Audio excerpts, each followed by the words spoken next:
Welcome everyone to this Aligning Asset Management and IT Strategy in Support of Strategic Corporate Value webinar. This webinar is sponsored by B Smart Logistics, IGT, and IBM, and I want to acknowledge Gordon Foote for coordinating and co-sponsoring and leading this webinar. This webinar was sponsored to have Don Berry as the prime presenter of Asset Acumen Consulting. So here is Don. So welcome everybody to this webinar to discuss a few things that have become important to me as I've worked with a few clients, and also welcome to many of the folks that I recognize the names on this call that I have worked with before in the Caribbean. So we've titled this Aligning Asset Management and IT Strategy in Support of Strategic Corporate Value. And really, to me, that's what this is about. This is about we have assets, and the assets are intended to bring value, and how do we do that? The agenda I'm going to go through, and for those who know me know I cover a fair bit of material quite quickly. We'll go through some introductions, which we've kind of done, except for myself, some asset management challenges that are out there, what corporate leadership wants in terms of some data that I've collected over the years, deriving value from managing assets. And so I'm pretty sure we gave this agenda out as you were looking to sign up. So I'm not going to read it all through, but we're going to take it through really the elephant in the room, I guess, that if you're ignoring IT anymore, it's at your own peril. This mindset came about because I was, for those who might be aware, I spent a lot of time, I'll maybe go to my own introduction here. I spent a lot of time with IBM. I was with IBM over 40 years. I've been in this space now 45 years, 3 years out of IBM. When I left IBM, I was the global center of competency lead, Maximo and asset management strategy. I also teach asset management at the University of Toronto. I am a reliability center maintenance practitioner. And there's probably other things here that might be of interest here, but lots of different experiences. Was certified in IoT solutions at IBM as well. And have a fair bit of experience in helping folks solve asset management, distribution, asset realization, business problems. And so this is where we're at. Now, the two books you see there, one is Maintenance Excellence, or Asset Management Excellence rather, which is the text that we use at the university. The green one is one that I'm still working on. It's a process of trying to get that published. It's basically a maintenance parts book. I have a fair bit of maintenance parts background as well. I was the country parts manager at IBM for 8 years. All right, so some of the courses that I would normally offer is the University of Toronto course, Asset Management Leading Practices, Reliability Center Maintenance, Maintenance Parts Excellence, and I know a couple people on this call have had folks in their organization take some of these. A new one that we put out this year was IT and IoT and Asset Management, one-day seminar, and then KPI development. Those are the kinds of things that I've helped organizations with. But one of the things that frustrated me when I was doing a lot of presentations at IBM was this notion that I could talk to 300 people, say at a Maximo conference, and I'd ask how many folks here are IT, and the answer would be about 60% of the room. And I said, well, how many folks here are maintenance? And the answer would be maybe 10, 15% of the room. And I guess the difference is, I don't know, sales reps or consultants or whatever. But the reality is we're at a time now where IT and asset management folks need to get together and actually try to drive a solution. Some data that we got from Forrester was that, hey, 78% of companies have, in self-assessment, recognized they don't have the internal skills, the knowledge to manage the things they're experiencing from an equipment cost perspective. And so with that understood, it was broken out to say, well, 64% believe that their equipment costs are rising, so we don't have the skills, and yet we're experiencing these issues. 60% believe that they have unplanned downtime, and that's growing. 68% believe that the downtime impacts are impacting their bottom line and their operational excellence. To address equipment lifecycle issues, they've got 71% kind of addressing break fix, which we know for those who have a reliability background, that's the wrong mix. Field service management solutions, 78%, same kind of thing. PMs are about 90% almost, wrong mix. And condition-based maintenance, okay, if you're doing that, 86 actually sounds like a good idea. But the real question is that the right mix? And I've already hinted that some of these aren't. Should they be doing this? What should they be doing? And are they preparing themselves for the future? And so when you look at what is the future, it's really about asset management contributing to operational excellence, which contributes to why we exist as an organization, to bring value to our customers and the customer experience. So as a maintenance exec, you may say, or an asset management exec, have we missed value commitments to our clients, shareholders, to stakeholders due to asset constraints, maintenance support, or lack of parts? And I think everybody would say, yeah, we have. And how are you measuring that? There's lots of different ways that you may measure it. Not going to get into that specifically, but say, what's the evidence that we're having these issues? And on top of that, we're being influenced by the fact that IT now can be in a cloud. We're being influenced by the fact that information technology and operations technology, if it hasn't been converging in your organization, it's converging everywhere else. And so we need it, we need to recognize that. Artificial intelligence or machine learning are things that are going to be influencing us. So there's lots of things coming along that are just coming around our environment, whether we like it or not. And if we don't recognize that and take advantage of some of these things that could help us, then we're going to be less competitive than the folks that do. Part of this is culture. We need to drive the asset management culture to get people to align that not only do we need to get asset management lined up, but we need to drive the culture. And in that culture, we need a reliability discipline. Historically, reliability has been something that people go, oh, yeah, we're kind of reliable, but we're not going to do that RCM stuff. That seems onerous. And if you don't do it now, it's at your peril, because it's going to drive and create data that you're going to want to use later when you try to automate things in this IT/OT convergence in Industry 4.0. And so IT support is needed more than it ever was in asset management. And that's kind of the message that I'm trying to point here. Why is that relevant? Well, we're in business, you're in business, you have assets to try and drive value. Those assets are usually fixed, but the more that you can have them available the fixed cost rather, the more that you can have them available to actually drive value, the more you're going to drive value.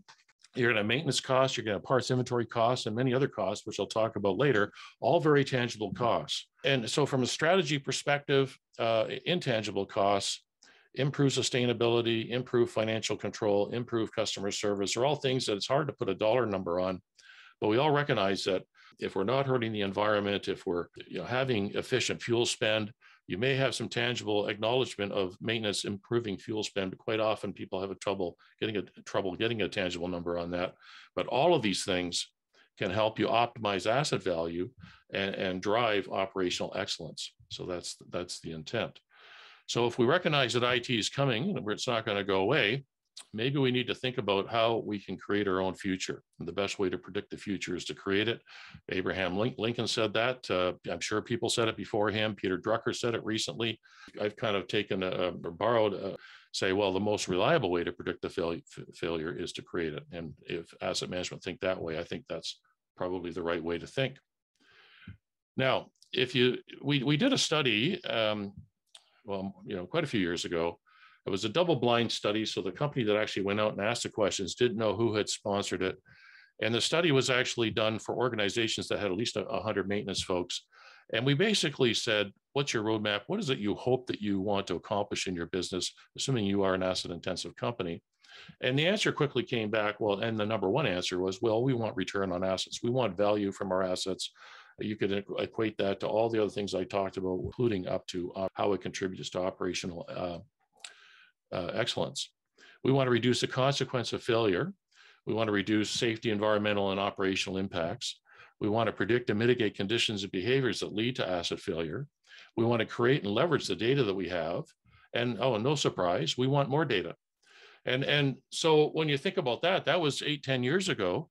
If we're not thinking in terms of asset management and how do we leverage the data that we get from our processes and how do we get the right data to align ourselves for the future, we're not asking ourselves the right questions. Our competitors are.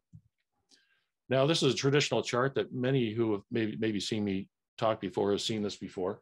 But the reality is, we have an asset. That asset's going to drive value. We want to drive value. I'm using this water bottle as the asset, or the value arrow, if you like.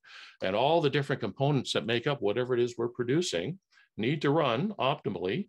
But occasionally they're going to need maintenance. And occasionally that maintenance is going to need parts. And not occasionally, virtually every time parts is required, you need procurement and someone has to go pay the bills. And so we need a system that's going to help it manage that. And that's the traditional value focus of asset management. And frankly, that's the traditional view of asset management. The issue is that quite often the systems from maintenance systems and operational systems haven't been talking to each other. They're just not the same system. And unless you have a data lake or some way to put them together, you're missing the opportunity to compare operational, as in production operational metrics, to maintenance metrics and understand some of those comparisons and how that might flag where some focus needs to be. So most operations and asset management systems do not blend data well for effective KPIs or responsive asset management. We know that, and we're not going to get into this in too much detail now, but we know that the KPIs that one might need to develop in asset management is going to be different depending upon whether you're the executive or the middle manager or the supervisor or staff, the craft, if you like, or the asset itself. We know as we look at those KPIs, it's going to be different, whether it's strategic, operational, functional, or asset. We also know, and this may not be for those who are in the C-suite necessarily aware of this, that the components of a complex asset really only have 6 different failure patterns.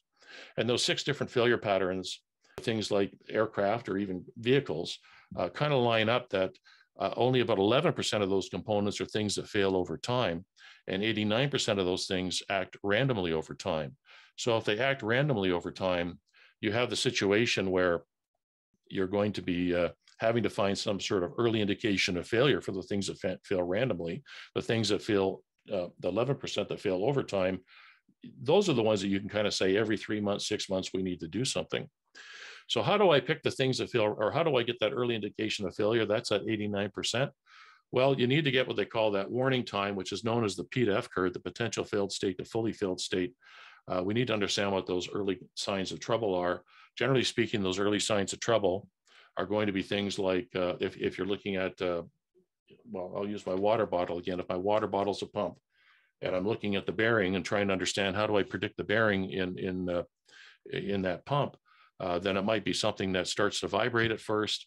It might start to get a little bit of heat, eventually gets a bit of noise, and then the thing goes, not going to work anymore. And so those are things that we can actually understand and use that data, if you like, to understand what, how should we flag ourselves for early indication of failure and drive maintenance. Now, we did talk that this is going to be an IT kind of influence thing, and there's a lot of digital technology coming out. I'll talk about some more later. But the thing is, very obviously, I think everybody recognizes Internet of Things is here, IT and OT convergence is here. The situational awareness is the notion that we can just communicate through mobile devices to talk to each other or get status and that kind of thing.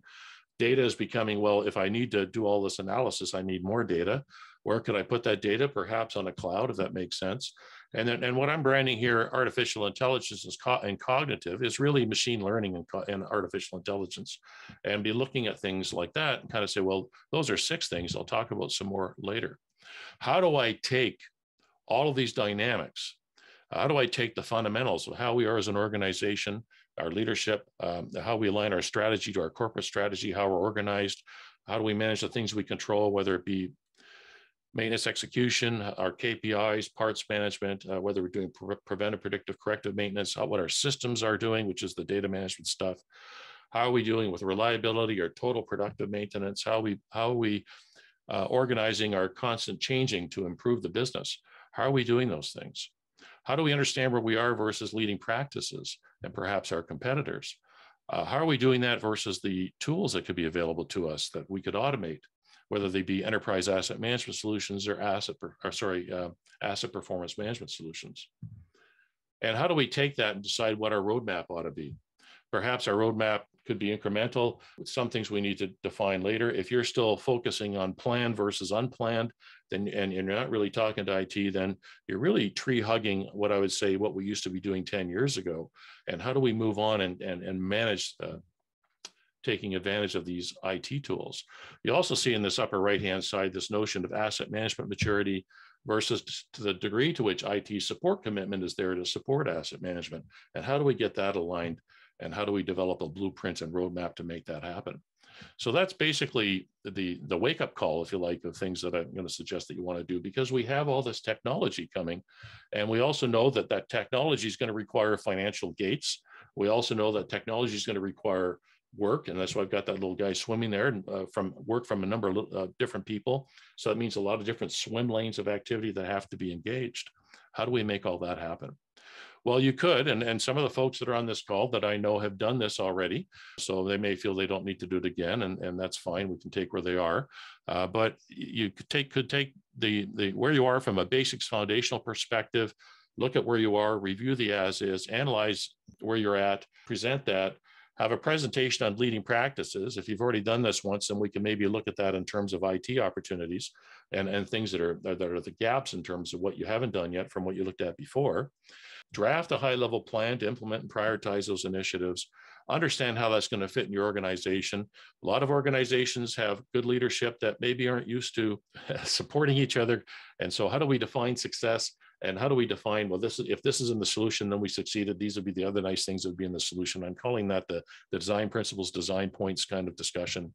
Developing a high-level roadmap, and then documenting this progress and things of what you're going to do short-term and long-term, coming up with this year and up to a 5-year plan.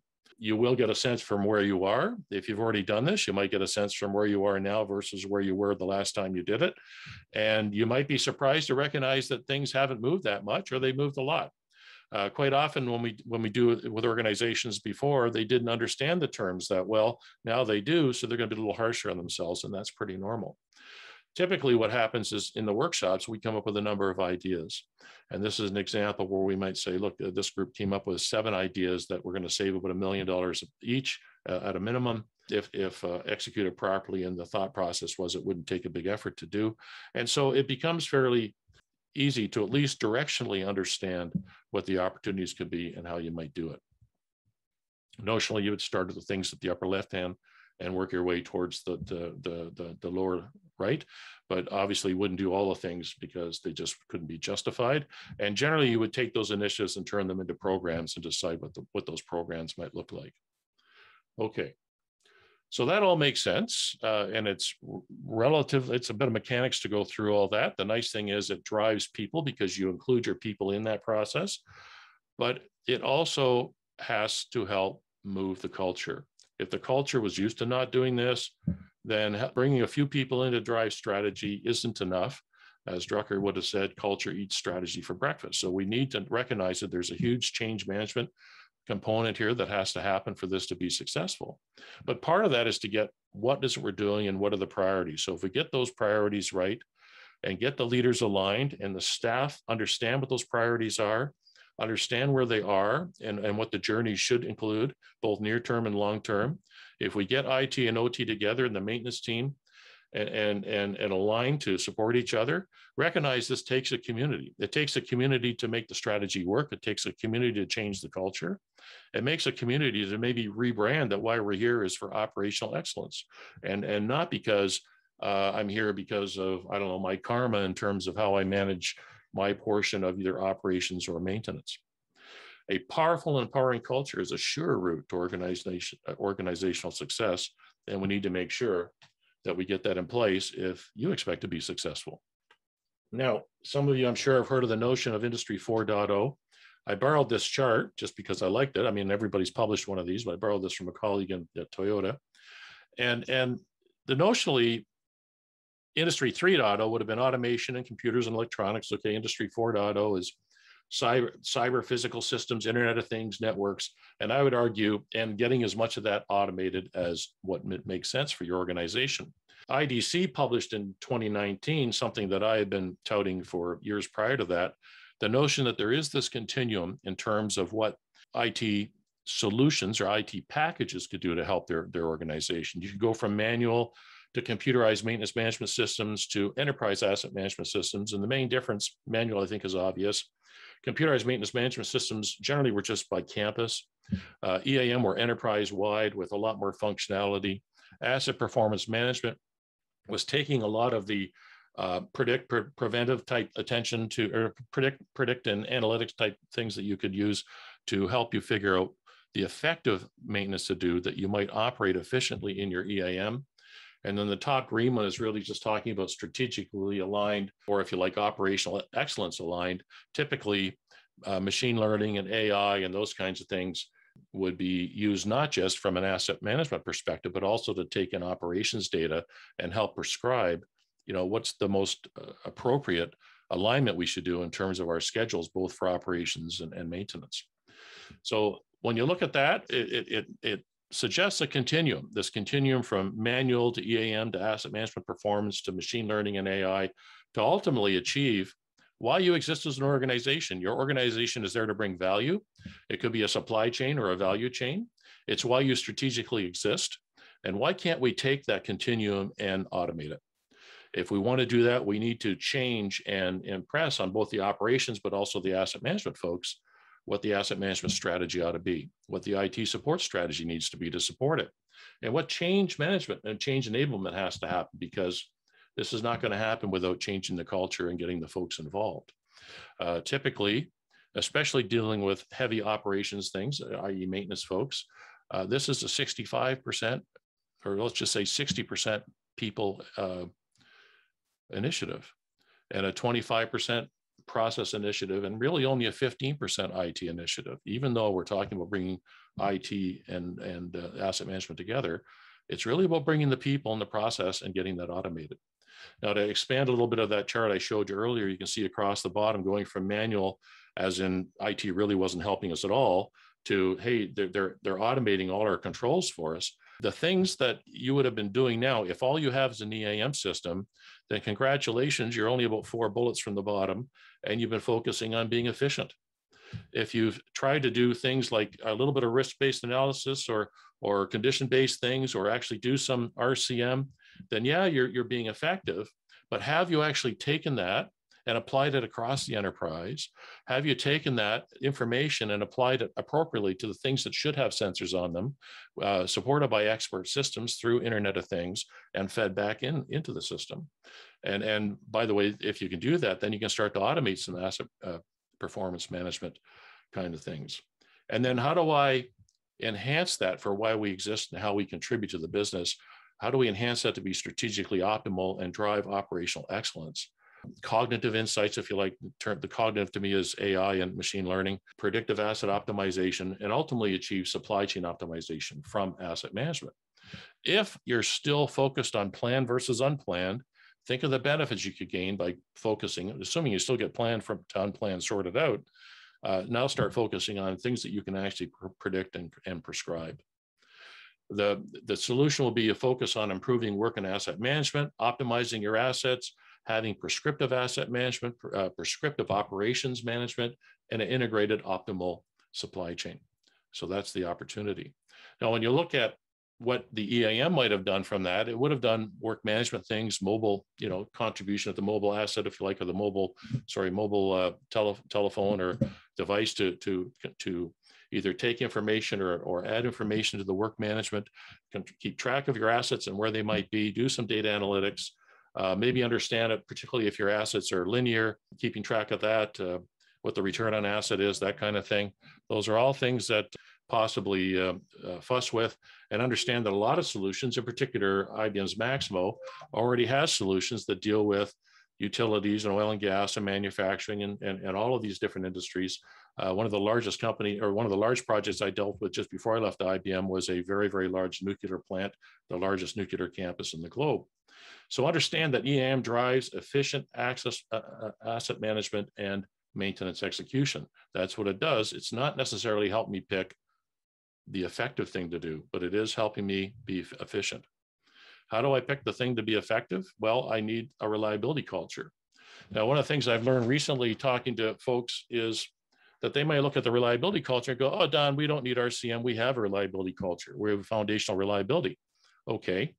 Well, what do you have? Well, we have an asset baseline health metric. We chase bad actors. We have defect elimination teams. We have outage reviews. We have backlog reviews. We have a very, very strong total productive maintenance culture, and we do scheduled compliance. Now, that's a good list. And by the way, they actually weren't doing all those things. When I asked the challenge, well, what is your reliability culture? They were actually pretty weak on many of those things. And if you were doing all those things, I said, that's wonderful. That's really good, but you're still not doing enough. Why do you need reliability center maintenance? Because if you're doing reliability center maintenance And you actually take the teams to sort out, identify, and prioritize critical assets and create and train your reliability teams, include maintenance operations, design engineering, and the folks that are part of your analysis, calibrate your methods, create your facilitators and pilot a few programs, document the asset's operating context, create insights to prescribe the best mitigation tactics, understand and document what the thresholds are for flagging actions, which frankly is more of an RCM3 thing. Document data and tactic plans in your EAM solution or APM, and get management commitment. If you get that, think of the data that you're collecting because you've done all those things, okay? And so that's phenomenal.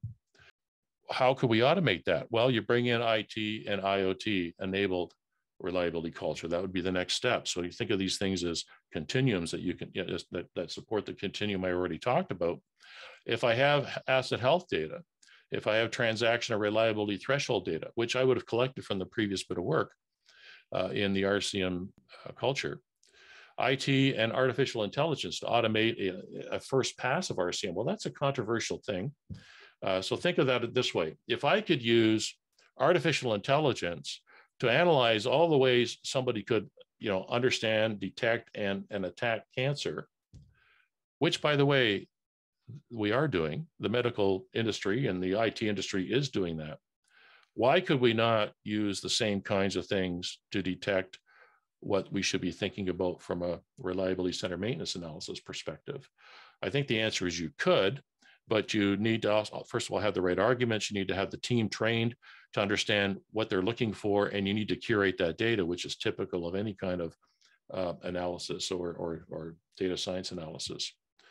But I say it's not something that's there today, but it's certainly in the realm of the possible. And then having an IT integrated reliability culture. In other words, we have a reliability culture, and it's fully supported by IT. If we have that, think of the power that your data scientists would have with a curated understanding of asset operating context and failure modes effects analysis and mitigation tactics and thresholds, and how to automate decisions from reliability insights data or data insights. And if you could do that, the opportunities are phenomenal. Now, what could the benefits be? Well, I'm just going to go back to the basic benefits that are declared if you do an RCM analysis: improve productivity, increased maintenance effectiveness, and reduce costs. And clearly, those are going to be available to you if you can do that. So just a reminder that RCM drives effective asset management, maintenance tactic selection, and prioritization. And I should have added, I'm not sure if there's another one here, gives you the data. Yes, I did. It generates data to support automated operational excellence. So those who have kind of said, I'm going to stick to the foundation piece, then go make it a really good foundation, but you're missing the other things. If I'm going to do reliability, it's not just to go back and improve the foundation. It's to get the data so we can automate to become a leading practice solution that frankly is going to be here. We can start now, we can start later, but it's going to be here for everybody. So that brings me back to this notion of this asset management and IT continuum, just to remind you of this little icon that I talked about earlier, and talk about the product Maximo. Now, in fact, ManageMaxwell proclaims in their announcements that they do many of the things, or all the things that I listed here. This icon is my icon. It's not exactly their icon. It's one I kind of borrowed from something they were doing earlier. But in their IBM announcement in just this past July, I was quite impressed. For somebody who, by the way, that used to work for IBM and Maxwell, doing Maxwell implementations, I kind of knew where the warts were. I was quite impressed with these announcements. And they've really kind of said, hey, we're going to take Maximo, and that's going to be what we call basic Maximo. They're calling it ManageMaxwell, along with the mobile stuff. So take the two upper things on the left-hand side there. And we're going to add things like monitor and health and predict and assist and safety and visual inspection. Now, I'd say scheduler, version of scheduler was always in ManageMaxwell before. And so they're adding what I would call asset performance management type things, which if you go back to that previous chart that I showed you there, they're using Maximo to go up this scale a little bit. And if I recall, even Gartner has given them quite a bit of credit in this space. So I'm not going to go into any of these in any detail because we just simply don't have the time, but I thought I would talk about some of them. The notion that predictive analytics capabilities in an EAM, APM kind of mindset. They have templates now to assist data development. So that's helpful. They've got algorithms, and one of the things that they look for is, hey, does the tool already have algorithms we can use? Yes, it does. It has the ability to integrate to external inputs. So all that sensor data, that has the ability to do that. It has the ability to customize modeling. So that's going to help not just the data scientists, but also the analysts, if you like, to be able to do some of that stuff and actually come up with visualized dashboards. Obviously, you could look at that and have some financial gates. To understand, have I had a threshold or not? Should we be doing something? And then they also announced something called visual inspection analytics. And so think about the notion of sending out drones, and now what do we do with that? And they've had the ability there. They've added the ability now to do to analyze some of that data. And what MaxMaxwell they're declaring is an EAM, but I would call this an APM type solution. Some of the other things they're declaring is some field assist capabilities. From a mobile device. I'm not going to get into the details because, again, we just don't have that time. I'll go into some, I guess. Technicians can access the power of artificial intelligence to search through unstructured and structured data, such as history and equipment manuals and engineering documentation and reliability processes, assuming that data is there, and custom databases to obtain recommended actions. They have the real-time availability of an expert, so you can come in and draw in your center of competence expert, if you like. Constant connection, assuming you have access to the internet, I guess, and then saving collaboration results, so it can look at things that worked before and didn't work. What I like about this is, frankly, when I was a mainframe tech at IBM, this is stuff that we had available to us. A lot of it was available to us more than a couple of decades ago. They're making this available now to all the folks that might be using Maximo. So it's a very, very powerful concept. And that's really all I want to talk about. There's a lot there. If you haven't read the announcements, look at them, consider them, because they've put a lot there, particularly if you've already got Maximo. So just a little bit of a reminder. Some of the things you might want to do is look at some of the options of things that you might want to do in terms of executing solutions or improvements in your organization. Understand where that might fit in your practices from a leading practices perspective. Understand what IT tools you might need or want to add to solve that. Understand where you are on your roadmap. Recognize that reliability should be part of it. If it's not, if it never was, it should be, it needs to be. And if it was and you stopped, you need to start thinking about getting back to it, because you're going to miss the boat if you haven't been doing it. All this IT, all this technology stuff is coming. And well, there we are. There's a lot that's going to have to happen. We talked about why. Well, the why is always, folks, we need to be more efficient. We have shareholders as well. So somebody owns us, even if we're a public entity. Somebody is concerned that we do the things right. We're going to fix asset utilization, maintenance cost reduction, parts inventory reductions, as well as improve sustainability, improve financial control, improve customer service. But maybe to put this in what I would consider to be maybe the financial person's view that might want to fund this, and you could take the center term that says optimize asset value and say also operational excellence. I'm going to improve productivity. I'm going to improve cost of goods sold. I'm going to improve the way I prioritize my capital risk management and growth. I'm going to improve my reliability culture and customer and stakeholder experience. I'm going to improve my corporate image, my branding. I'm going to improve our reputation, which again is branding. And I'm going to improve our governance and how we manage our organization. I would think that should be very, very powerful and interesting things to help the folks that maybe say, wait a second, I have a gate. Let's think about what it is we should be doing and when we should be doing it and what we should be doing first. Okay, so I'm going to wind down a little bit. We're coming down to, getting close to the top of the hour. If you say, well, I've covered a lot here, and I should also explain to you that if anybody wants a copy of this presentation, please just send me, Don Barry or Gord, an email, and we'll send you a copy of this presentation, and be happy to discuss any of these things with you directly. But if you just simply say, well, okay, what if I want to facilitate an asset management maturity and systems assessment, well, how might I do that? Well, you leverage the maintenance excellence pyramid, and you look at the questionnaire that goes with that and prioritize your opportunities following this process that I already presented to you. What if I want to formalize the plan? I've heard a lot about, ISO 55,000 and that kind of thing. I want to align with that. Well, yeah, I mean, there's some organizations that feel they need to do that. And maybe you want to make a strategic asset management plan. I say consider there's a lot of municipal models out there publicly. You could go look at some of those models and check those out. Just Google them. You'll see a lot of them out there, particularly in North America. What if I want to create a culture where I want more training and organizational development? Well, we can offer that, give you a lot of training in the things that you might be interested in.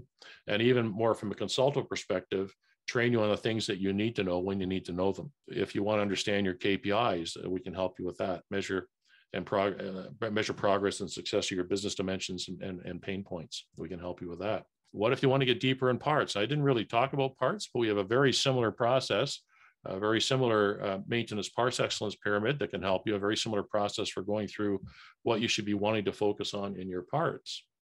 If you want to get deep in your reliability culture, we can help you with that. We can train you on the different levels of RCM, whether you want to just be a participant in an RCM assessment, whether you want to be a facilitator, how you want to help you go through an actual assessment, how you grow that culture in your business.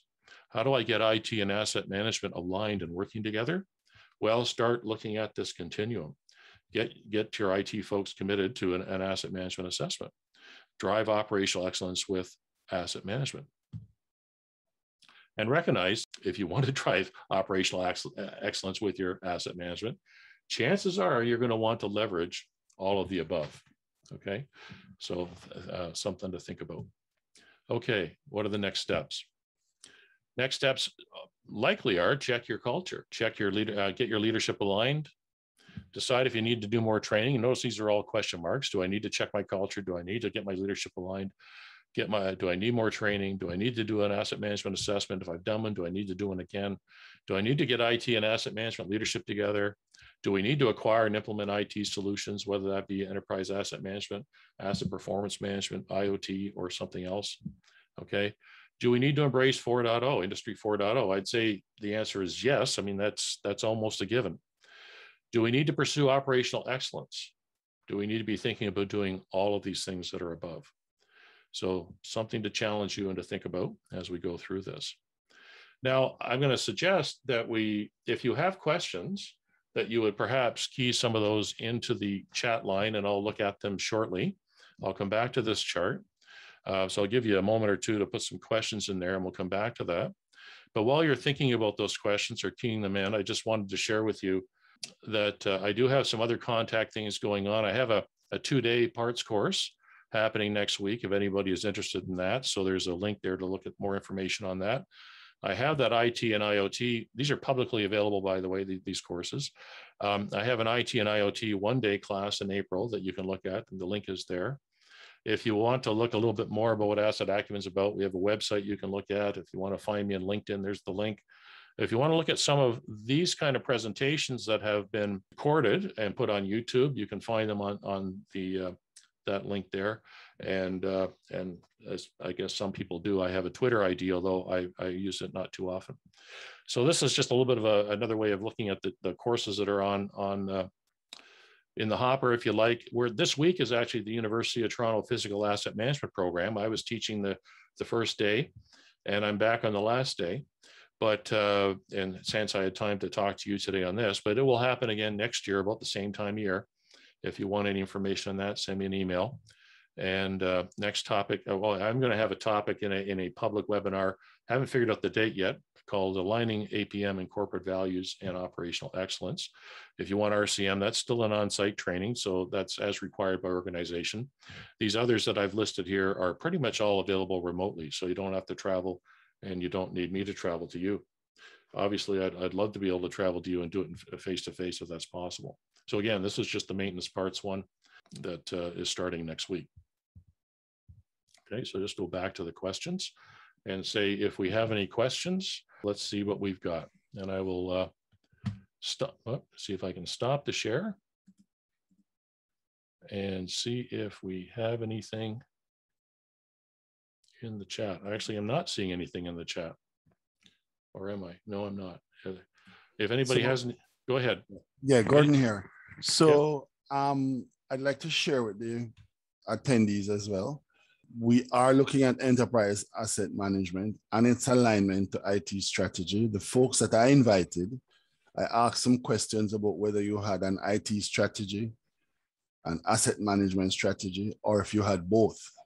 These are also additional areas that between Don and IGT, we can address in joining them together, in looking at them separately. And so any feedback from you, and I'll send out, between us, we'll send out another note, a little questionnaire to help prod your minds to identify areas that you would want us to follow up with you on. So a number of persons said, I do have an IT strategy, I don't have an asset management strategy, or I have an asset management and I don't have an IT strategy. Well, and do you have them aligned? That's really the point. Right. Yeah. So some said both. I didn't ask the question about aligned because I wanted to go through this session and see what people think alignment is compared to what you have shared. Again, this to me was a thinking session, a learning session, a thought leadership session, and I hope it was received as such, and that you do have questions that you want to go think about how to ask, even if you don't ask them today. So we'll be coming back out to you and looking for your questions. There was one person in the question section in the registration who asked about ERP. I have an ERP that has an asset management module. I don't want to name the client or the ERP, but just generally, where are they? What's different? What's the same? So you asking me that question? Yes, I'm asking you that question while Okay. everybody else thinks about what they want to ask you. Well, the rule of thumb I use is assuming you're an asset-intensive organization. Let's start with that, and you have an ERP. Okay, if you have an ERP that has an enterprise asset module to it, it's probably worth looking at that to see if that will do it. So a good example of that is if you're SAP and they have a reasonably robust EAM capability, does it make sense for you to do that? It depends a little bit on whether they have one aligned to your industry. It depends on the functionality you're looking for. It depends. And so there's a number of depends. Of course, that's consulting 101, right? The answer is always a little bit, it depends. But if they have one, that's great. You really need to challenge whoever you select. Are they going to be ready for you now and in your future? One of the things I've learned since I left IBM over the last 3 years is there are a ton of EAM solutions out there, and a lot more, if you like, that are out just on the cloud. And so there's a lot of that discussion too. Should I take a solution? Should it be on the cloud, not on the cloud? And my answer still is, okay, is it going to help you now and in the future? Let's understand where that fits. And so those are some of the things that you need to fuss with. Virtually every EAM knows how to integrate to an ERP. So most ERPs will say, oh, you can't use them, they can't integrate. That's usually not true at all. So I would suggest that's not the case. Some EAMs that are part of ERPs are not as robust as others. So I would, I'm not going to go through the whole list, but that would be part of the discussion too, depending upon which ERP you have. And I've seen lots of folks with SAP. I've done lots of implementations where they also used somebody else's, i.e. ManageMaxwell, right? So it's not just if you've got SAP, go use SAP. There's a lot of influences there to understand what you need to fuss with. Okay, I've just entered another question. Not identifying the client or the person, and it was about transmission and distribution operations manager working with asset management team to reintroduce maintenance standards and develop asset health indexing to improve reliability. Your thoughts on what was shared? Well, I mean, they should be doing that. So I think they're telling me they are doing that, or are they asking me how to do it? If they are doing it, I mean, that's what they should be doing. More than a couple of decades ago, I did some presentations to Sempra, which is on and their T&D operation in Southern California in San Diego. And they were running around putting sensors on a ton of things. And basically, I was trying to caution them as to where they should put the sensors and and have they at least given it some notional understanding of how things fail before you start putting sensors on everything and how you're going to use the data. But yes, I mean, obviously, yes, you need an asset management team to reintroduce maintenance standards, absolutely. And yes, you need to develop asset health as part of repair versus replace, and is something, what's the risk of something failing and us having an operational failure, those kinds of things. So yes, those are not the only things you should be doing, but that's certainly part of the solution. You should be doing that. All right. Let me invite our IGT team or IBM team. If there's a question that you think the answer would be useful to the attendees, if you could pose a question, even if you know the answer, but you think the answer could be good for the group. Let me hang on for 10 more seconds on anything that's on your mind. Hey, Gordon, this is Dan. I already submitted a question in the chat directly to Don. Oh, hi, Dan. How are you doing? Dan is with IGT and one of our lead business development managers. Could you share that question? Well, I think I can read it here. What is your view of the triage areas to focus on to address the current challenge for port operations around the world? Okay, how much time do we have? Yeah. So Dan, if you're referring to the fact that they're all backed up and we can't get the stuff off because we have global supply chain issues because of, if that's what you're referring to, I mean, those are operational issues. Those are people, resource constraint issues. I think to the degree that we might be aware, and I'm not, that assets are part of that constraint. Obviously, we need to deal with it. But you're bringing out a point. So let me say something else. Something that I think people didn't always recognize, and I had the fortune of dealing with a mining client back around 2000, where we were putting in a very, very robust supply chain management solution into. And at the same time, it was about the same time that I took over the asset management practice. And so I've always had the attitude that assets are nothing more than a constraint metric in the supply chain.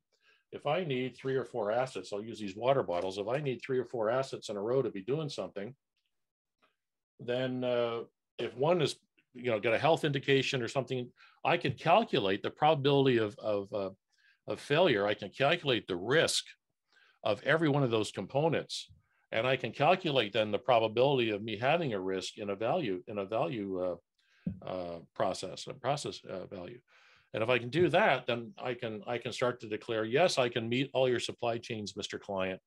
And now that I've committed to, demand management type things that the client might have given me that data on in my supply chain, I can look at all the component risks and see where my priorities are. This is where I think it's going. I mean, it's just so obvious that as we start to get more data, we're going to need more and more insights on these things. So that's where it's going. And how do we get signed up for that? In the case of the port operation, I don't think anybody expected a pandemic, 2 years ago, but here we are 2 years into it. And I'm sure they must've thought there'd be people resource issues. I'm sure they thought there'd be, some shipping that wasn't going to quite show up and when they were supposed to. I'm sure they thought that, what do they call them, demurrage fees and things like that, the notion of getting things off the ship or back on the ship fast enough are all going to be challenges. And if you say, well, we contributed to them not meeting it because we had assets down, they have a challenge. And from my experience, there's often penalties one has to pay. So it's not just the asset down and not the revenue loss, but it's the penalties as well that you're dealing with. And so these are all things that impact the bottom line. All right. So any other questions or comments? Maybe I should ask Dan if I answered that okay for you. He's on mute.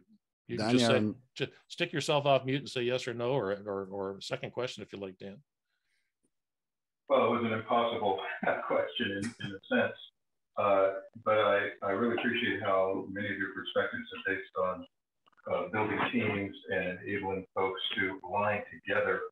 And so thinking again of the whole logistics debacle that's happening globally, that if there was just some sage advice from you as a key practitioner for what those teams really should be focusing on from a triage standpoint right here, right now, that they could see measurable results on, let's say, over the next 90 days, what would that be? What is it? You've got an asset management system, you've got some of the pieces in place. But what's the most important piece? What are the most important pieces that are going to give you the quickest return in this triage environment? Yeah, agreed. And so it's pretty hard to triage if you don't have the data and understand it. It's going to be emotional. And then as soon as you get emotional and it's not data-based, it's going to get political. And so, and that happens virtually in every culture. And so if one of the stories I say, this is a side story now. I've walked into some organizations go, oh, Don, you're improving planning and scheduling. We're going to make the maintenance guy work harder. Well, no, not really. He was working 30% of his day. Now he's going to work 50% of his day. Pretty sure when he went to school, he was looking forward to working on the equipment. And you can't let him work on the equipment for a whole bunch of process reasons. So if we can eliminate some of those process reasons, we can let him work on the equipment. He should be a happier camper. He should actually say, hey, my personal eminence is going up. My acumen's improving. My reputation's improving. What part of that don't I like? And oh, by the way, I'm being more productive. And the average maintenance guy should be wanting to come to work to make a difference. If we get everybody together and agree that that's why we're all here, it's a lot easier to make these things successful. Directly. I do have one more question here that came up, sure. And I'm not going to give them a satisfactory answer necessarily. It says, any planned session on a deeper understanding of augmenting supply chains to meet asset integrity demands in current logistics challenges? I'm not sure who asked that, but it doesn't really matter. It's a good question, Bobby. Thank you. I think the answer is not exactly. I wouldn't have quite labeled it that way. I do have one that I've just put together with a colleague of mine from Alberta, and curiously, he's an SAP person. So we're actually presenting to the Australia SAP conference later this week, which means I'm presenting in the evening for me. And it's really about why asset performance management. And when you look inside that, an awful lot of that is for operational excellence. And so it's not a terrible stretch to say if we have operational excellence, we've augmented supply chain. And I do plan to take a version of that and record it in this format, if you like, probably in the next few weeks. I just haven't decided when. And I'm going to wait till we finish this one in Australia and decide what do I want to take from it. But it's a very similar format. I think that one might go a little bit longer. I think we have about 70 minutes to talk through that one. So we'll see how that works. So I'll let you know, hopefully before the end of the year. Yeah, and on the supply chain, and yes, correctly, so supply chain and logistics are two intertwined disciplines and are being looked at separately and rejoined at how they make decisions on solving the different problems and challenges that they have. I tell people that supply chain is about making the product and the logistics is about moving it. So you can only move what's made. And you may have limitations in being able to move, but locating your supply chain or relocating or co-locating your supply chain is some of the things that are being considered now. And it all depends on, as you move from manufacturing into distribution and delivered to your clients through retail or online, because these are the things that are consuming the logistics requirements. Do I make it and give it a long journey, or do I make it and give it a short journey? Oversimplifying. And so these are some of the things that are a challenge, and I'm trying to pull something together, certainly for Q1 next year, being a specific area of discipline that I'm focused in. Go ahead, Don. Yeah, I was going to say, now, I think I mentioned I used to be a parts guy, and I'm very much very deep and have a lot of opinions on maintenance parts. As I said, I was a country parts manager for IBM Canada for 6 to 8 years. And at the time, we had the best parts operation in IBM globally. Canada did. And IBM's system was perceived to be one of the strongest ones in the globe, according to Mercer Consulting and one of the schools. I'm trying to remember. Anyway, it doesn't matter. We can't forget the fact that maintenance parts is also logistics and a supply chain of its own. Yes.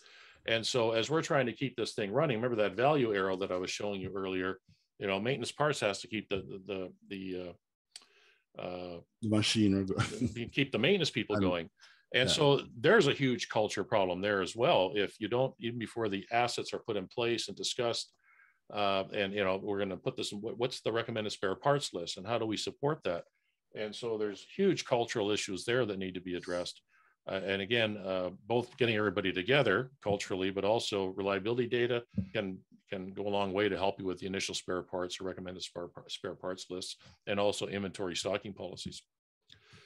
So I do have sessions on that, and I have sessions on that. If you go to the YouTube ID that I gave you, you'll find a session on that I've done already. And of course, the training that we have next week as well.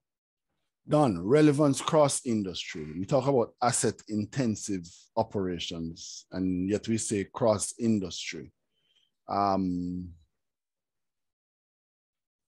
sentences. What's the relevance to some industries that may not be big iron intensive asset management, but certainly have I'll answer. I don't have the chart in front of me, but Gartner would have said governments don't really care. They don't consider themselves asset intensive companies. Okay. But mining is considered a very asset intensive company. Utilities a very asset intensive company. Department of National Defense, which is government at some level, very asset intensive company. And in fact, they really don't care if the asset works except when they need it. And then they're in theater. And of course, if it's in theater, the thing better work and we better know how to make it work. So if you're governments, your assets typically might be infrastructure or buildings or parks or those kinds of things. Those are still assets and somebody needs to manage them.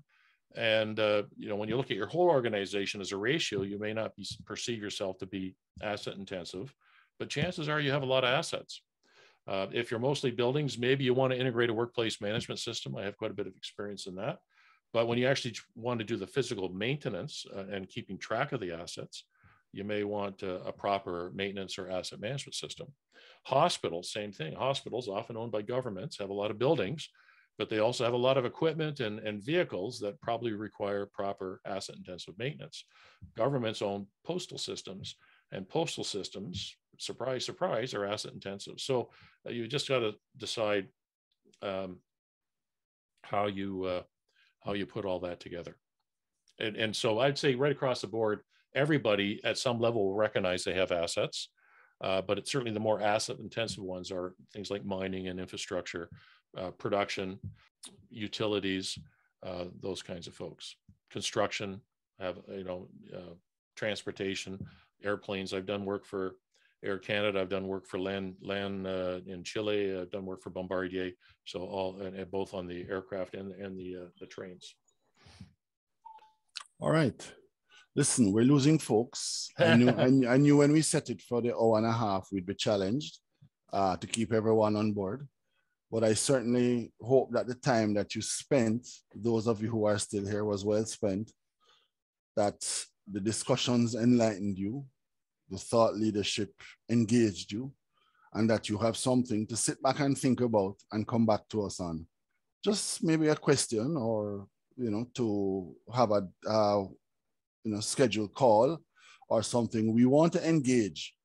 We definitely want to engage. This is an area of opportunity that I've seen for us, especially originally around, the logistics opportunity in the Caribbean.